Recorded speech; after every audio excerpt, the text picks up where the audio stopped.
सवाल मेरा यहाँ पर ये भी है कि जिस तरीके से जीरो टॉलरेंस की नीति केंद्र सरकार की रही है आतंकवाद के मुद्दे की जहां तक बात है, उसके बावजूद अगर ये हिमाकत आतंकी कर रहे हैं तो उसके पीछे आप क्या वजह देखते हैं? ये मानते हैं कि इनकी घटनाएं, इनकी जो वाक़ात है, जो इंसिडेंट्स है, मिलिटेंट के इंसिडेंट्स हैं, उनमें कमी आई है। लेकिन वहाँ ये भी मानना पड़ेगा कि जब भी अभी कोई वाक़ा आ जाता है मिलिटेंसी का, तो वो बड़े डैमेजेस कर जाता है। जैसे हमने पिछली बार अनंतनाग में देखा, एक मेजर का ये हो गया, इसमें एक डीएसपी का और उसके साथ साथ और सारे लोगों का। और आज अभी हम देख रहे हैं कि 8-9 यात्रियों का जो आज हो गया रियासी में। तो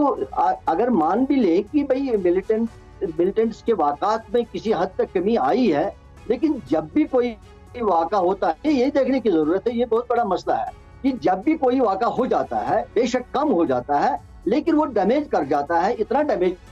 कर जाता है